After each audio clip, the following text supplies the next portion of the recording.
여러분, 계속해서 우리는 어떻게 하면 어그러진 관계를 변화시킬 수 있는지에 대해서 말씀을 나누고 있습니다. 여러분, 기억하셔야 될 것은 관계 회복의 전제가 하나 있다. 관계가 회복되기를 원하면 꼭 인지하고 인정해야지 되는 것이 한 가지가 있는데, 여러분, 관계의 문제는 일방의 문제가 아니라 항상 쌍방의 문제다. 관계의 문제는 여러분 일방의 문제가 아니라 비율의 차이는 있을지언정 10대 90인지 40대 60인지 비율의 문제가 있을지언정 한 사람의 잘못이 아니라 쌍방의 문제고 쌍방의 잘못이다라는 인식과 인정이 있으셔야만 여러분 관계 회복의 출발이 됩니다. 그래서 어그러진 관계를 회복하고 싶다면 제일 먼저 자신의 부족과 연약함, 자신도 잘못하고 나도 틀렸었을지 모르겠다, 나도 틀렸었을지 모르겠다라는 인정이 있어야지 되고, 이게 첫 시간에 한 거 아닙니까? 나도 부족함이 있고 나도 연약함이 있고 나도 모자라고 어쩌면 나도 틀렸을지 모르겠다라고 인정하는 것이 관계회복의 첫 번째 스텝이었고, 여러분, 두 번째는 그 관계를 포기하지 않고 회복될 수 있는 가능성이 있을 것이라고 기대하는 것, 이게 두 번째 스텝이고, 여러분, 세 번째 스텝은 오늘 설교의 제목처럼 다시 회복될 수 있는 관계의 접점을 만드는 것, 이게 세 번째 발걸음입니다. 여러분, 오늘 본문을 보십시오. 오늘 본문은 예수님께서 빌립과 나다나엘을 제자로 부르시는 장면인데, 예수님께서 두 명의 제자를 부를 때 이 두 명의 제자의 반응이 다릅니다. 본문 43절과 45절을 보면 빌립은 예수님께서 나를 따르라고 한마디 하시자마자 바로 순종하죠. 왜 납니까? 무엇하러 납니까? 나를 따르라라는 한마디의 음성을 듣자마자 바로 예수님을 따르고, 바로 예수님을 따를 뿐만 아니라 나아가서 예수님을 증거하는, 예수님께서 하시고자 하셨던 일을 대신하여 감당하는 신앙의 모습을 보입니다. 여러분, 빌립과 같은 신앙인이 되시기를, 빌립과 같은 믿음을 가지시는 저와 여러분이 되시기를 주님의 이름으로 간절히 축원합니다. 근데 반면에 나다나엘은, 여러분, 이 나다나엘은 말씀을 좀 아는 사람이었던 것 같아요. 딴에는 자기도 말씀을 꽤 안다는, 그리고 전통도 알고 교회 생활도 좀 오래돼서 아는 게 많았던 사람, 전통을 잘 알았던 사람, 조금 부정적으로 말하면 고집이 셌던 사람, 자기가 보는 게 맞다라고 생각했던 사람. 근데 이 사람에게 빌립이 와서 예수님을, 메시아가 오셨다라고 전하자 내가 아는 것과 그가 전하는 게 다르거든요. 아니, 메시아는 베들레헴에서 나야 되는데 어떻게 나사렛에서 선한 것이 날 수 있느뇨? 내가 아는 것과 그 사람이 전하는 것이 다르거든요. 내가 들었던 전통, 내가 알고 있는 것과 그 사람이 전하는 게 다르거든요. 그러니까 부인하고 부정하고 예수님의 존재를 의심하죠. 수긍하지 않고 인정하지 않죠. 근데 그럼에도 불구하고 이 나다나엘의 탁월함은 자기도 혹시 틀렸을지도 모르겠다, 확인은 해봐야겠다 라는 마음이 있어서, 야, 그러면 네가 맞는지 내가 맞는지 모르니까 와서 봐라, 확인도 안 하고 무턱대고 내가 맞다라고 이야기하는 사람이 아니라 와서 보라라는 빌립의 말을 듣고 가서 예수님을 만나죠. 자기 눈으로 확인하려고 하죠. 자기 머리로 인정하려고 하죠. 확인 점검하려고 하죠. 근데 이때에 예수님께서 나다나엘에게 뭐라고 말씀하시냐면, 보라, 이는 참으로 이스라엘 사람이라 그 속에 간사한 것이 없도다. 그러니까, 아니, 당신이 나를 어떻게 합니까? 라고 이 나다나엘이 묻자 예수님이 뭐라 그러냐면, 빌립이 너를 부르기 전에 내가 무화과 나무 아래에 있을 때에 내가 너를 보았노라, 이렇게 얘기를 하거든요. 그러니까 이 얘기를 듣자마자 이 나다나엘이 자기의 생각을 꺾고 내가 틀렸구나, 내가 틀렸었어, 그러면서 뭐라고 고백을 하냐면, 그 전까지는 예수님을 부인하고 부정하고 인정하지 않다가 당신은 하나님의 아들이시오 이스라엘의 임금이로소이다 인정하고 고백하는 장면이 오늘 본문에 나온다는 거죠. 여러분, 나다나엘을 향하여 예수님이 대답하신 말이 우리가 그냥 겉으로 보기에는 어떤 의미가 있는지를 잘 모르겠습니다만, 이 예수님의 말에는 나다나엘 입장에서 두 가지 의미가 있었어요. 첫 번째는 뭡니까? 내가 무화과 나무 아래에 있는 것을 보았도다. 내가 참 이스라엘 사람이로다. 내가 간사함이 없는 자로다. 라는 것은 무엇이냐? 여러분, 이 나다나엘은 무화과 나무 아래서 날마다 말씀과 기도의 삶을 살던 사람이었어요. 여러분, 그의 영적인 몸부림, 그의 소원은 무엇이었느냐? 그 옛날 야곱과 같이 참 이스라엘 사람이 아니라 참 이스라엘 사람이 되는 거였어요.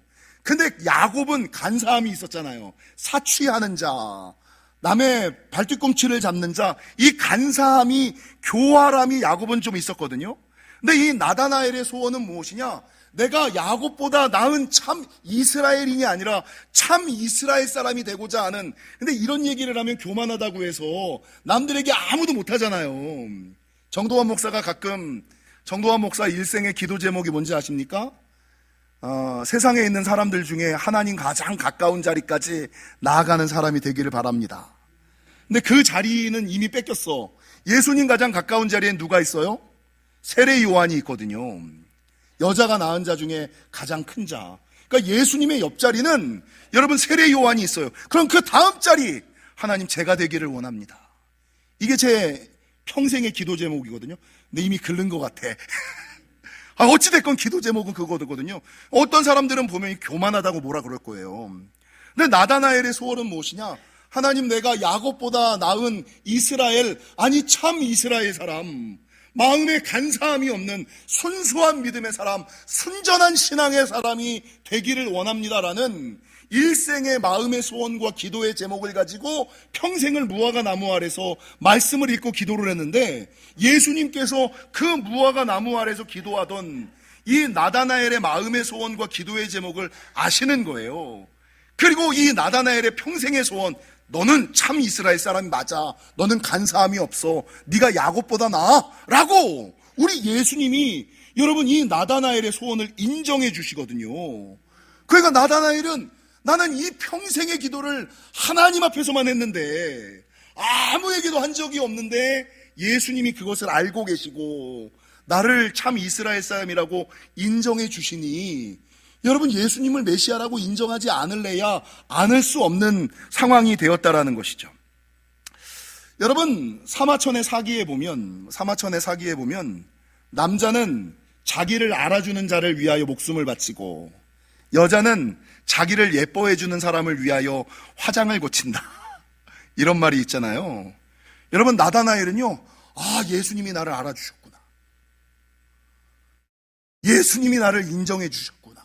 세상의 모든 사람들이 몰라주는데 예수님은 나를 알아주셨구나 라는, 여러분, 한 사람에 대한 인정과 그 사람의 마음을 알아주는 것이 의심 많고 부정적이고 고집세고 전통적이었던 나다나엘의 마음을 여러분 열고 바꾸었다.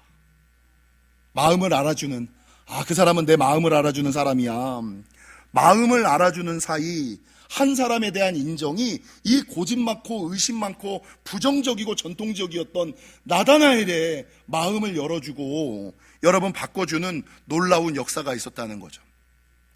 작년에 제가 성지순례를 갔다 오고 나서 한 가지 고백한 게 있어요.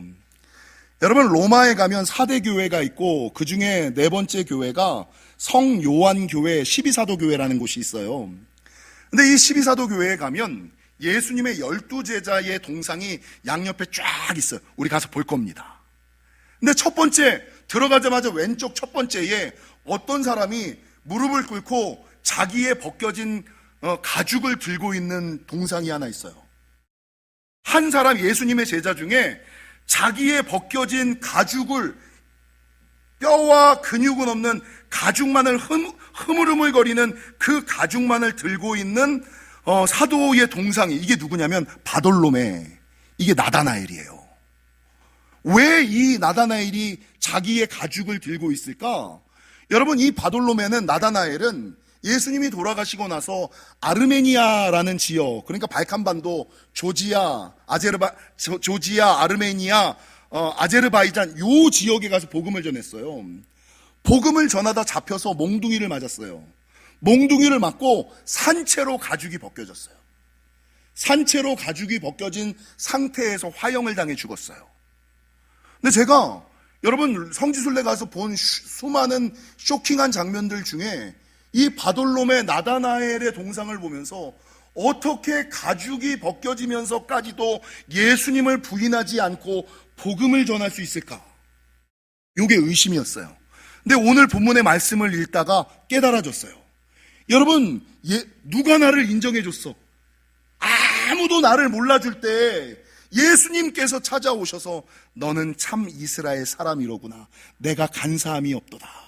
아무도 나를 몰라주는데, 아무도 내 마음을 못 알아주는데 예수님께서 찾아오셔서 내 마음을 알아주시고, 여러분 나를 인정해 주신 그 한 분, 그 한 분을 위하여 사마천 사기에 나오는 말씀처럼 나를 알아주는 자를 위하여 목숨을 바쳤던 바돌롬의 나다나엘, 그럴 수 있었겠다.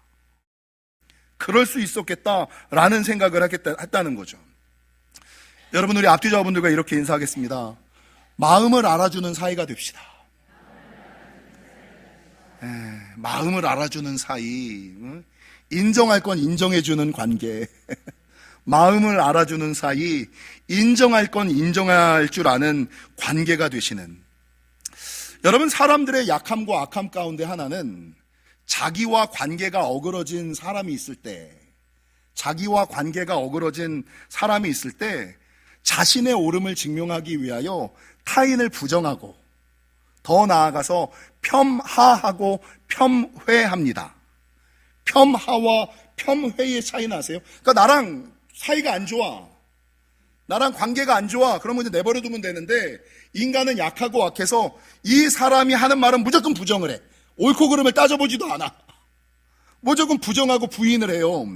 근데 부인하고 내버려두는 거는 그래도 괜찮은 사람이고, 부인하고 부정한 사람은 못된 사람이고, 더 나아가서 폄하하는 사람이 있어요. 가치를 떨어뜨려. 야, 걔 믿음도 없어. 폄하하는 거예요. 가치를 절하해버리는 거예요. 폄훼는 뭐예요? 가치를 인정하지 않을 뿐만 아니라 뒤에서 헐뜯는 거야. 욕하는 거야. 여러분, 소리를 돌리는 거야. 그러면서 자기를 증명하려고 그래. 이게 인간이 가지고 있는 약함과 악함이라는 거죠. 나와 관계가 어그러진 사람을 부인하고 부정하고 그냥 내버려만 두지, 부인하고 부정하고 나아가 폄하하고 폄훼하는 것이 인간의 약함이라는 거죠. 그러니까 나랑 관계가 어그러진 사람은 여러분 분명히 그 사람도 잘하는 게 있을 거거든요. 그러니까 그 사람도 집사로 삼으셨고, 안수집사로 삼으셨고, 권사로 삼으셨고, 목사로 삼으셨고, 장로로 삼으신 거 아니에요. 하나님이 거저 내 부인으로, 내 자녀로 그놈은 무조건 나쁜, 관계는 일방이 없잖아요. 그건 잘하는 건 잘하는 거고 못하는 건 못하는 거잖아. 근데 사람의 약함과 악함은 무조건 부인하고 부정하고 폄하하고 폄훼하는 거. 여러분, 제가 몹시 조심스러운 예화를 하나 들어드릴게요. 이게 제가 이거를 몇 달째 강단에서 써도 되는 예화인가, 강단에서 쓰지 말아야지 되는 예화인가를 고민을 하는 좀 성인 예화가 하나 있어요. 근데 그럼에도 불구하고 이게 중국 고서에 나오는 예화니까 그 본질만 들으세요. 여러분, 중국 고서에 남자가 좋아하는 여자 순위가 있어요. 남자들이 어떤 여자를 좋아할까? 1도, 2비, 3랑, 4기, 5과, 6첩, 7처를 좋아한다. 남자가 좋아하는 여자가 1순위부터 6순위, 7순위까지 있어요. 남자들이 제일 좋아하는 여자는 누굴까요? 1도, 훔친 여자. 남의 여자를 훔쳐서 나랑 사는 이가. 남의 여자가 보통 남자들이 제일 좋아하는 여자가 남의 여자래요. 남의 여자는 다 좋아 보여. 1도, 훔친 여자. 여러분, 2비, 노비, 아랫사람, 여직원 이런 거. 3랑, 아가씨 젊은 여자. 4기, 기생 술집 여자. 5과, 과부. 6첩, 첩. 근데 7이 마지막 꼬레비가 뭔지 아세요? 7처. 여러분, 제일 좋아하는 여자는 남의 여자를 제일 좋아하고, 제일 싫어하는 여자는 내 마누라를 제일 싫어한대요. 근데 참 재밌는 것은, 여러분, 나에게는 7처가 남에게는 1도가 되는 거예요. 나에게는 7처, 내가 볼 땐 꼬레비야. 근데 남이 볼 땐 내 여자는 1등이야. 나에게는 7처가 남에게는 1도. 내가 가장 싫어하는 여자가 남이 가장 좋아하는 여자다. 여러분, 이거를 깨달으면 자기 부인에게 이걸 자녀로 바꿀 수 있고, 여러분, 목사로 좀 바꿔보세요. 여러분이 제일 싫어하는 목사가 남은 제일 좋아하는 목사예요. 목사일 수 있어요. 뒤집어서 생각하셔야 되는 거예요. 맞는 말이죠? 에이, 참. 그래서 성경은 남자에게 아내를 연한 그릇처럼 어떻게 대하라? 귀하게 여겨. 자기 부인을 어떻게 대하라고요?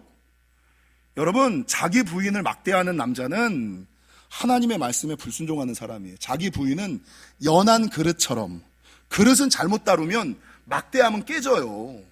그러니까 자기 부인은 연한 그릇처럼 귀하게 여기라. 이게 아내를 향한 남편에게 아내를 향한 성경 하나님의 명령이에요. 그러면 여자들에게 여자들은 남편들을 어떻게 대하라 그러냐면, 여러분, 제발 자기 남편 평가 좀 하지 마세요. 성경은 뭐라 그러느냐? 경외하라 이렇게 얘기하거든요. 복종하고 경외하라. 내 남자는 이래, 내 남자는 저래. 제발 머리로 따지지 말고 경외. 여러분, 하나님이 이런 하나님 저런 하나님이라고 계산하고 따지는 사람 있어요? 없어요. 근데 남편을 향하여, 부모를 향하여 성경은 경외, 신에게만 쓰는 단어를 쓰거든요. 그러니까 인간의 눈으로 볼 때는 보잘것없어. 묻지 말라는 거야. 따지지 말라는 거야. 계산하지 말라는 거야. 남편은 하나님처럼 경외해야지 되는 존재지, 네 알량한 머리로 계산하고 따질 존재 아니야. 그러면 못 산다는 거죠. 이게 아내를 향한 남자에게 아내를 향한 하나님의 명령이고, 여자에게 남편을 향한 성경의 명령이라는 거죠. 여러분들 앞뒤 자문이랑 다시 한번 이렇게 얘기하겠습니다. 막대하지 맙시다. 따지지 맙시다. 계산하지 맙시다. 더 중요한 거, 비교하지 맙시다. 남의 남편 이러고 남의 자식 이러느니, 여러분, 안 살려면 하셔도 돼. 안 볼 거, 제가 말씀을 준비하다가, 여러분, 오늘 설교의 제목이 접점을 만들라죠. 관계가 회복되려면 나도 잘못됐을 수 있을 것이라는 것을 인정해야 돼요. 그리고 우리 관계가 회복될 것이라는 것을 기대해야 돼요. 근데 요거는 말과 생각이에요. 근데 언제부터 실제적인 변화가 일어나느냐? 여러분, 모든 것은 행동으로 움직일 때. 근데 행동은 뭐냐? 접점을 만드는 거예요. 제가 설교 제목을 접점을 찾으라 이렇게 했다가 바꿨어요. 여러분, 접점을 찾을 뿐만 아니라 만들고 나아가서 늘려나가셔야 돼요. 관계가 회복되기를 원하면 저 사람과 나와의 공통사가 뭐지? 공통점이 뭐지?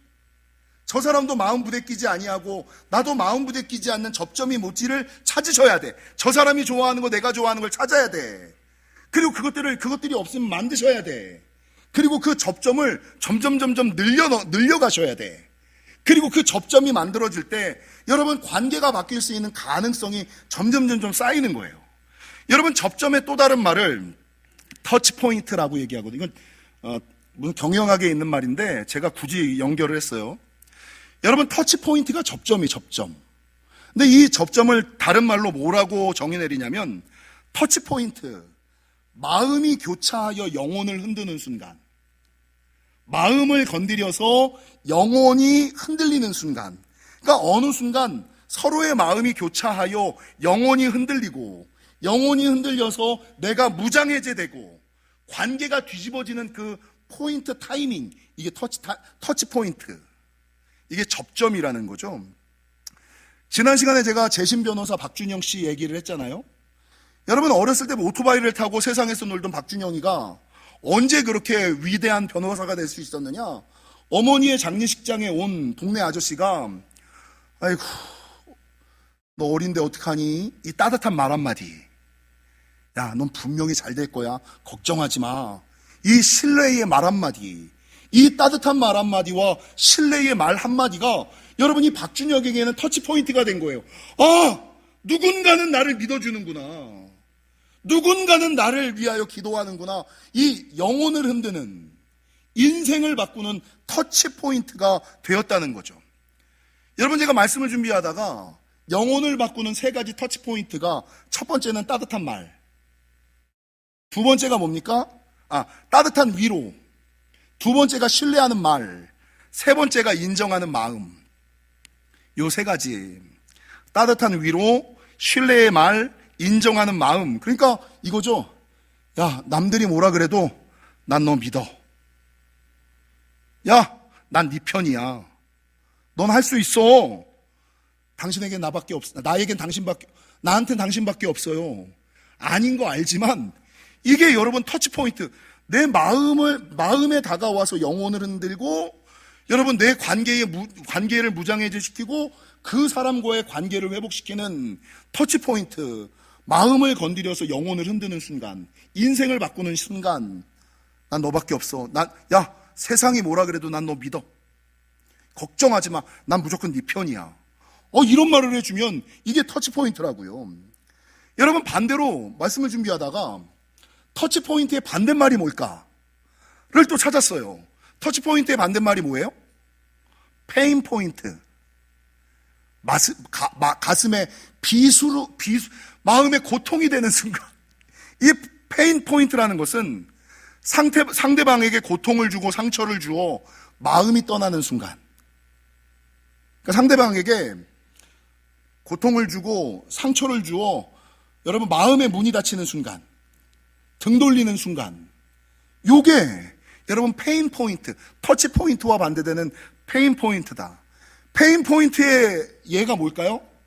너 같은 게 어쩌다 너 같은 걸 당신이 그렇지 뭐. 아우 됐어. 어쩌다 당신 같은 사람이랑 결혼해서. 여러분 페인 포인트잖아요. 마음에 상처를 주고 영혼을 흔들어서 마음과 관계를 닿게 만드는 말, 인생을 변화시키는, 인생을 어둠으로 전락시키는 페인 포인트, 이거라는 거죠. 여러분 우리가 관계를 정리를 하라를 며칠 전에 들었잖아요. 여러분 관계를 정리할 때 기준이 있어요. 살 건가 안 살 건가, 볼 건가 안 볼 건가. 안 살 거라면, 안 볼 거라면, 안 보고 살아도 되면, 안 살아도 되는 관계라면 접점을 안 만들어도 돼. 인정하지 않고 기대하지 않고 노력할 필요가 없어. 근데 살 거라면, 볼 거라면, 안 보고 살 수 없다면, 자식 새끼 때문이라도 관계를 유지해야 된다면 여러분 인정하고 기대하고 접점을 찾고 접점을 만들고 접점을 늘려나가셔야 돼요. 할렐루야. 제가 이 설교를 하면서 참 부담이 많아요.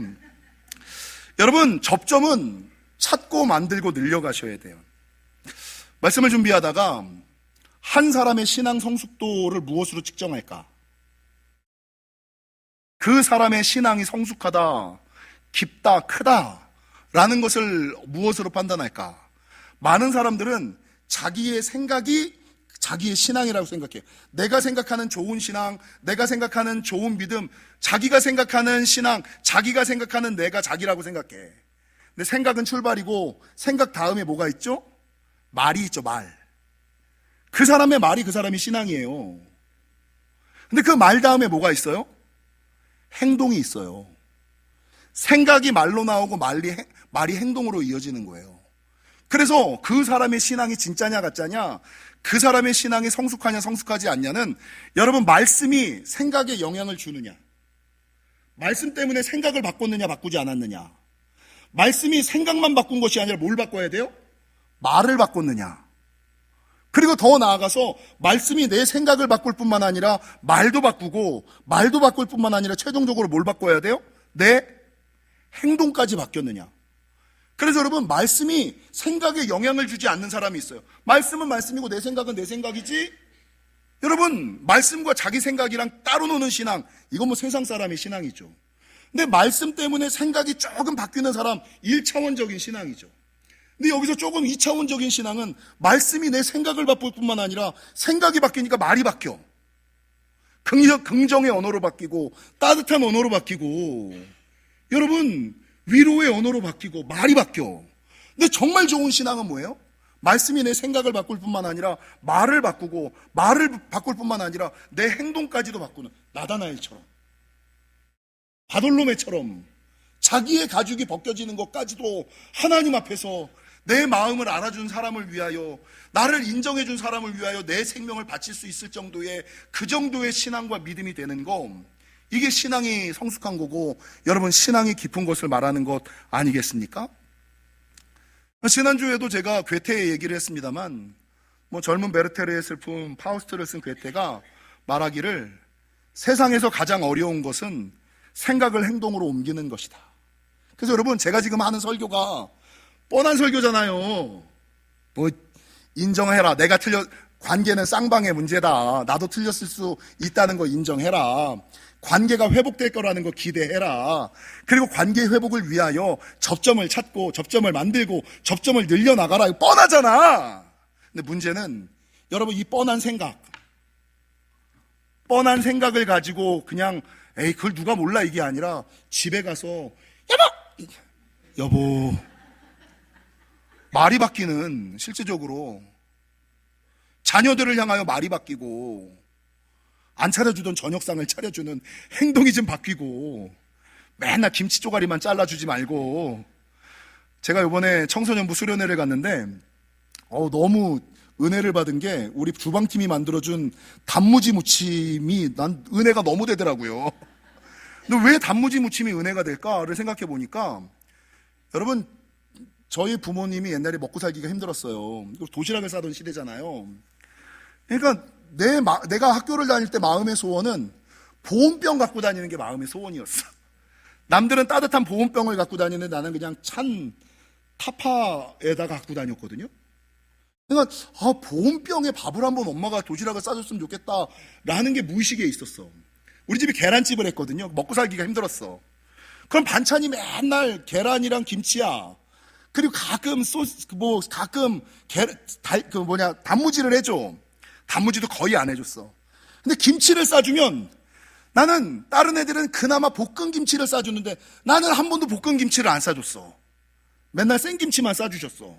그러니까 내 마음의 소원이, 친구들을 보면서 우리 엄마 아무리 바빠도 좀 그냥 김치 좀 볶아서 싸주면 얼마나 좋을까. 맨날 생김치만 싸주네.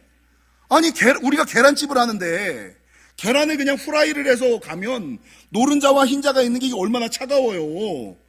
이거 식을 거 생각해서 좀 힘들어도 계란말이 해주면 얼마나 좋을까. 평생에 계란말이를 싸줘 보신 적이 없어. 후라이만 해주셨어. 그리고 단무지를 먹는데 단무지를 이렇게 반원으로 딱딱딱딱 잘라만 줬지 양념에 묻혀줘보신 적이 없어. 지금 생각하면 참 힘들고 어렵고 먹고 살기 바빠서 그랬겠거니 이해는 해. 근데 나도 모르게 그 묻힌 단무지를 보면서 어렸을 때 제 무의식이 올라오는 거예요. 그래, 보온병에 한 번이라도 싸줬으면 내가 어땠을까. 김치를 한 번이라도 볶아줬으면 어땠을까. 단무지를 지금 맨날 그냥 노란 것만 싸주지 말고 한 번만이라도 이렇게 양념에 묻힌 단무지를 싸줬으면 내가 가정에 대한 애정 결핍은 없었을 텐데. 그게 확, 이거 참, 나 울라 그러네, 나. 그러더라고요. 여러분, 왜 이야기를 해? 여러분, 생각은 누구나 다 해요. 생각하는 걸 말로 하는 게 어려워요. 말은 누구나 다 해. 말하는 걸 행동으로 바꾸는 거는 세상에서 가장 어려운 거예요. 그래서 여러분, 아는 게 내가 아니라 행동하는 게 나예요. 머리로 아는 신앙이 내 신앙 아니에요. 머리로 알고 마음으로 믿는 거, 그 자기 신앙 아니야. 실제적으로 네가 하나님의 일 하냐? 너 기도해? 너 순종해? 너 헌신해? 그게 그 사람이지. 순종해야 된다는 거 알지? 기도해야 된다는 거 알지? 헌신해야 된다는 거 알지? 아는 신앙이지. 그 생각 신앙이지. 그게 무슨 행동 신앙이. 그건 좋은 신앙 아니죠. 가장 기초적인 신앙이죠. 그래서 여러분, 안 살 거라면 안 볼 거라면 안 하셔도 돼요. 행동 안 하셔도 돼요. 딱 끊어버리시면 돼. 살 거라면, 볼 거라면 자식 새끼를 위해서라도 아니면 뭐를 위해서라도 행동으로 옮기셔야 됩니다. 행동을 옮기시기 위해서는 여러분 접점을 찾아야, 우리 둘이 걸려하지 않는 게 뭘까? 좋아하는 거를 찾기보다는 우리들이 불편해하지 않는 것들을 함께 할 수 있는 건 뭘까? 최소한 밥 먹을 때 앞자리에 앉아 있어 주는 거. 단무지 얘기했네. 단무지 맨날 그냥 이렇게 내주지 말고 좀 이렇게 볶아주고 묻혀주고 맨날 그거 지금 후라이만 주지 말고 좀 계란말이 좀 해주고 계란말이에 파래도 좀 넣어주고 여러분 조금의 변화 있죠. 이게 접점이에요. 그리고 맨 처음에 접점을 찾고 접점을 만들고 접점이 늘려가다 보면 그 사람도 사람인지라 노력하네. 이때까지 가셔야죠. 그러고 나면 그때부터 대화가 되는 거예요. 접점을 만들지 않으면 여러분 대화가 안 되고 대화가 싸움으로 끝나고 그건 소통이 아닙니다. 일방적인 자기 주장이지. 접점을 계속 찾고 만들고 늘려가셔서 여러분 가장 좋은 접점은 예수님께서 나다나엘에게 하셨던 것처럼 그 사람의 마음의 소원과 기도의 제목을 알아주는 거. 우리 마누라가 제일 원하는 게 뭐지? 기도 제목이죠. 마음의 소원과 기도 제목이잖아요. 어떨 때 제일 좋아하지? 터치 포인트가 뭐지? 보석을 좋아하면 보석을 좀 사다 주시고 터치 포인트가 뭔지를 좀 찾으셔야죠. 내 남편의 터치 포인트가 뭔지를 좀 잡은 물고기라고 내버려 두지 마시고 내 남편의 터치 포인트가 뭐지? 내 아내의 터치 포인트가 뭐지? 내 자녀들의 터치 포인트가 뭐지? 맨날 페인 포인트 저주 섞인 독설만 내뱉지 마시고 페인 포인트만 내뱉지 마시고 터치 포인트를 찾아서 마음을 움직이고 영혼을 흔들어서 관계를 회복시키셔야죠. 그 가장 중요한 게 접점을 만드는 거고 접점을 만들 때 여러분 인정해주고 따뜻한 말 한마디가 닫힌 문을 열고 막힌 문을 열고 어그러진 관계가 풀려지는 것임을 기억하시고 사랑하는 성도 여러분 모든 사람들은 터치 포인트와 페인 포인트가 있습니다. 근데 어디에 더 우린 익숙해요?